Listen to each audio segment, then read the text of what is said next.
Suddenly, the relationship between my husband and our daughter took a turn for the worst. That was when my husband's infidelity came to light. In the midst of this worst-case scenario, my husband, John, made an unthinkable decision. I won't be attending Emily's graduation ceremony. On the day of our daughter's graduation, my husband took off on a trip with his mistress. I couldn't forgive him. Prioritizing his mistress over our precious daughter? Unbelievable! My name is Lily. I'm 37 years old. My husband and I have been married for 10 years, but our relationship is a bit complicated. We have a daughter, Emily, who is not biologically related to me. Emily is my husband's daughter from his previous marriage. She was only 5 years old when we got married. Before we got married, while I still prioritized work, John proposed an idea. How about you become a stay-at-home mom once we're married? A stay-at-home mom? I travel a lot for work, right? Emily is still young, and so I've been leaving her with my parents, but after we get married, you'll be her mom, so I'd rather not rely on my parents too much. That makes sense. Your parents are getting older. That's why I want you to become a stay-at-home mom and take care of Emily. I see. Okay, I understand. As per his request, I resigned from the company I've been working for. Upon getting married, I became a full-time mother. It's not that I wasn't anxious about becoming a mother. After all, my husband's previous marriage ended because of his ex-wife's infidelity. I was worried about how young Emily would perceive me. However, despite my worries, Emily's friendly nature allowed us to bond quickly. Honey, let's draw together. Really? I love drawing. After we finish drawing, we can go shopping together. Let's go. I want to help you prepare dinner too.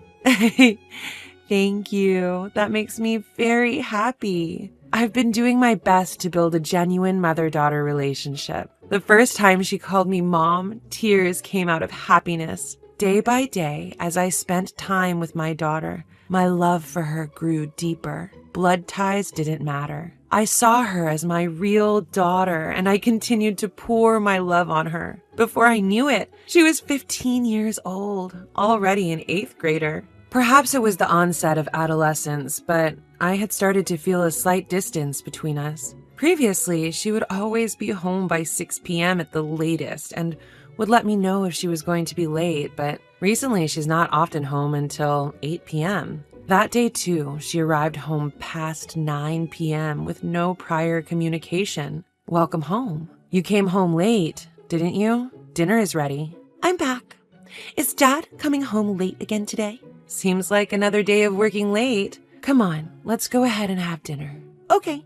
Just then, Emily murmured, You know.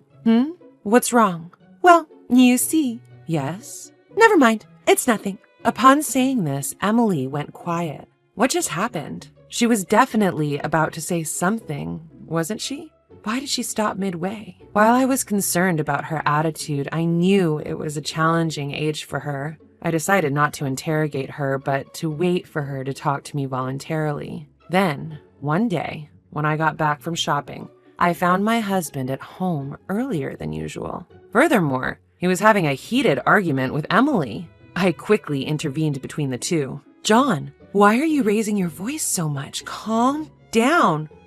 Lily, what happened? You've never shouted at Emily like this before. My husband awkwardly looked away and muttered, It's nothing. It can't be nothing. Is it about school choices? If so, why don't the three of us discuss it together? I said it's nothing. You're being too persistent. Just leave it. I'm going to take a shower. Wait a second. He quickly left the living room. Feeling the awkward atmosphere, I couldn't help but ask Emily, what happened? Nothing. Nothing? It's nothing. Emily, please talk to me. Something must have happened for it to escalate to a fight, right? Just leave me alone. It's none of your business. Wait. Despite my calls, Emily retreated to her room and didn't come out for dinner. From that day on, Emily's behavior changed dramatically. She spent a lot of time in her room and barely spoke to me or her father. While I knew I had to do something, I didn't know how to approach the situation. As I waited for things to cool down, I decided to have a conversation about it with my husband. It's about Emily. Don't talk to me about her. What? Wait, what are you saying? It's about that fight from the other day, isn't it? I've decided I'll only be involved with her at the bare minimum as a parent.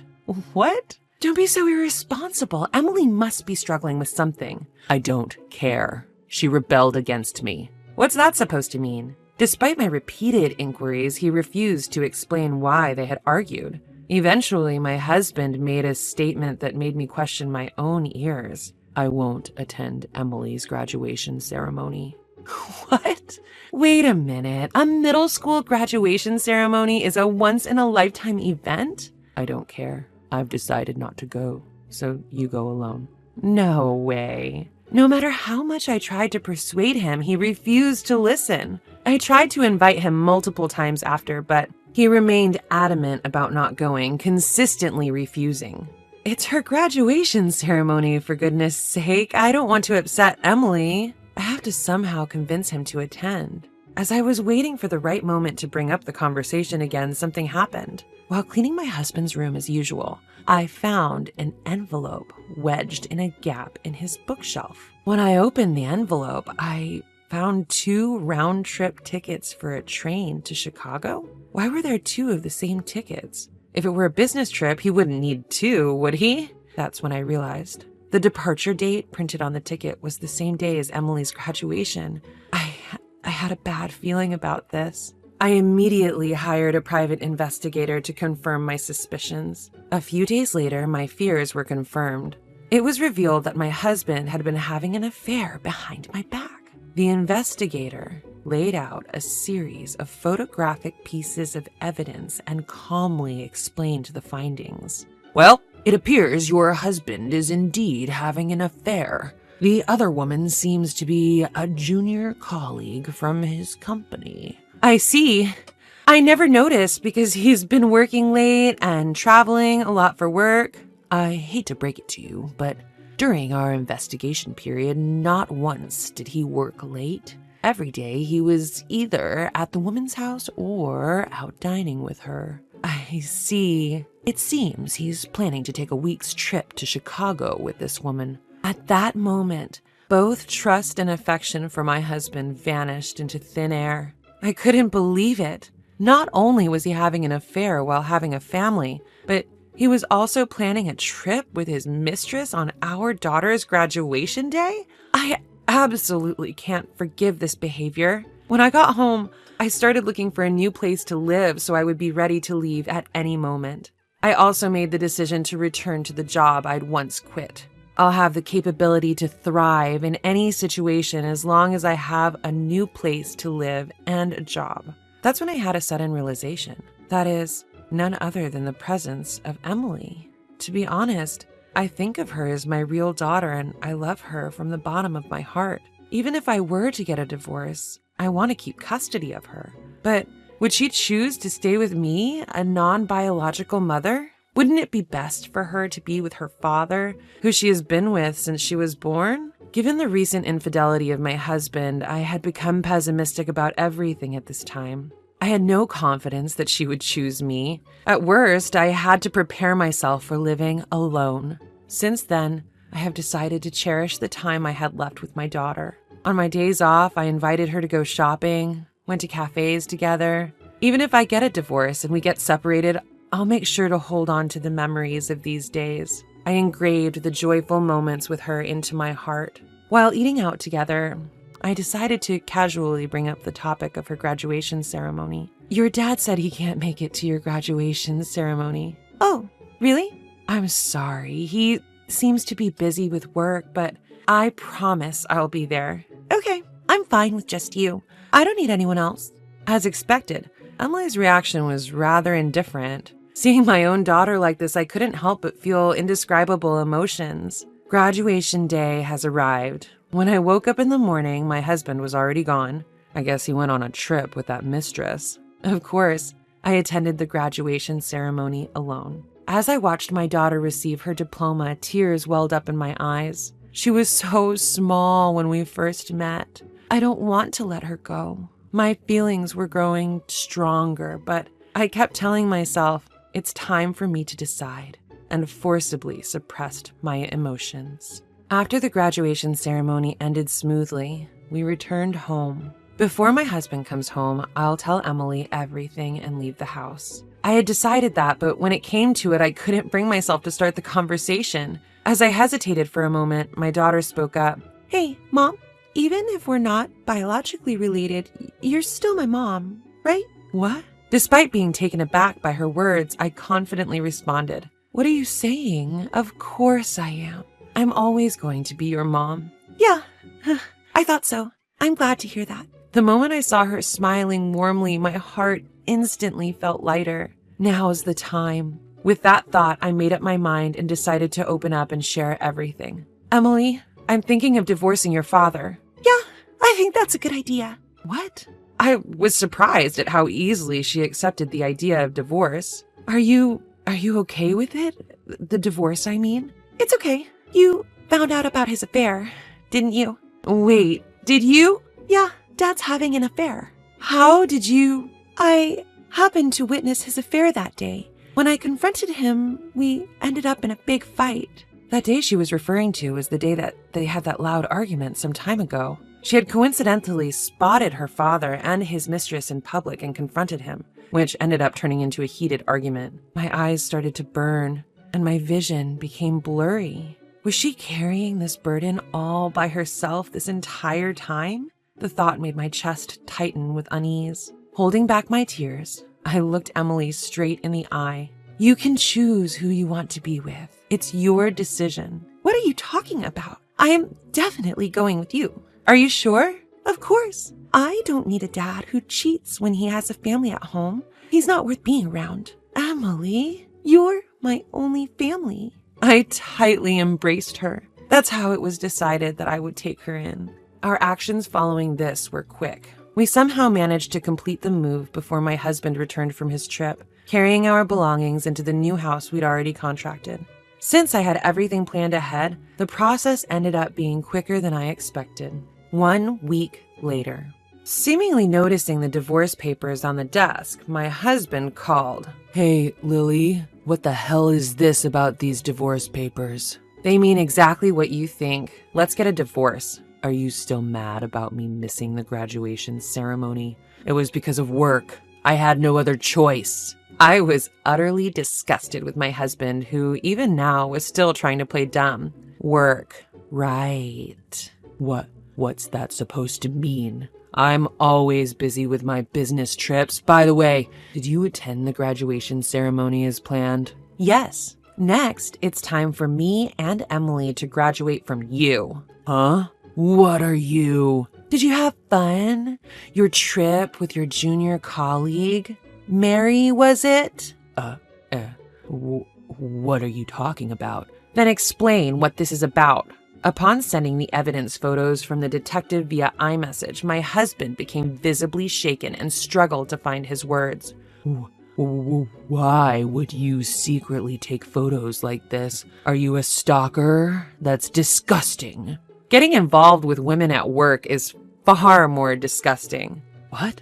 It's your fault for being unattractive as a woman." "What? You're trying to say it's my fault?" "You've been lazing around all day doing nothing. Is your only accomplishment hiring a detective to gather evidence behind my back? Where am I supposed to find desire for a woman like that?" "Wasn't it you who asked me to be a stay-at-home mom when we got married?" "I didn't expect you to become such an ugly pig. It's my one miscalculation. Ugh, what a mistake."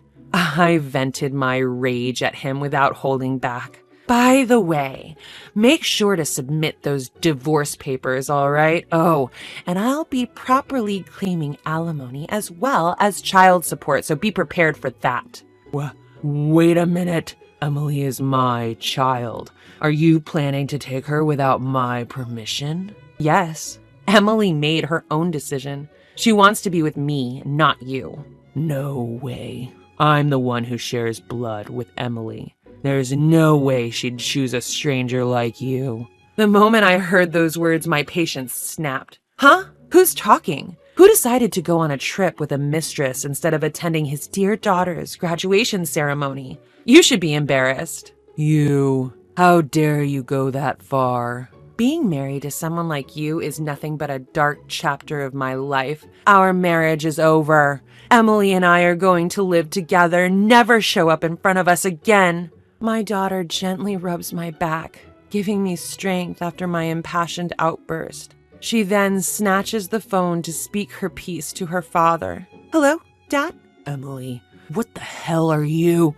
From now on, I'll live with Mom. Don't bother us again. You, who do you think you're talking to? I'm your only biological family, you know. Then she coldly retorts, Family? You betrayed me and Mom, and you call that family? Don't make me laugh. Blood ties mean nothing. I have decided to believe in my mom, who truly loves me. You're the lowest of the low. Having affairs while being married? Disgusting. You're no longer a father in my eyes. With that, she hung up the phone. With a deep sigh of relief, she stretched her body wide and beamed with a smile of pure joy. Seeing her like this somehow lightened my heart, too. With sufficient evidence of his infidelity, I was able to quickly divorce him. Emily strongly wished for me to have her custody, and so I did.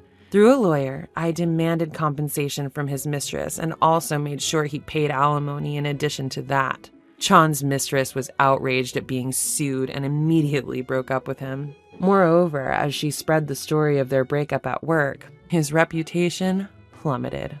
News of his affair and abandonment by his daughter quickly spread throughout the company. Apparently, John got dumped by his wife for having an affair with a junior colleague. LOL. Didn't he have a daughter? Man, that's really low. To be abandoned by your own daughter? That's a major oof. LOL. When the company investigated the rumors, his misdeeds came to light one after another. He had been taking his mistress on business trips and inflating his expense claims. He was promptly fired and ordered to pay back all the fraudulent travel expenses. Having lost everything, he moved into a cheap apartment and is apparently living a difficult life. There's nobody to lend him a hand, and he'll probably remain lonely and impoverished in the future as well. In contrast to my ex-husband, I am living a remarkably prosperous life. I was able to return to my old job, and my time with my daughter has been fulfilling. On our days off, we go out together and cook meals, enjoying a genuine parent-child bond every day. Hey, Mom, what about having mac and cheese for dinner today? Sounds good. How about we cook together? We'll need to go shopping, too. Oh, and let's stop by the new cafe that just opened up. All right, let's get ready then. I no longer have any worries. I intend to continue walking hand in hand with the daughter who chose me.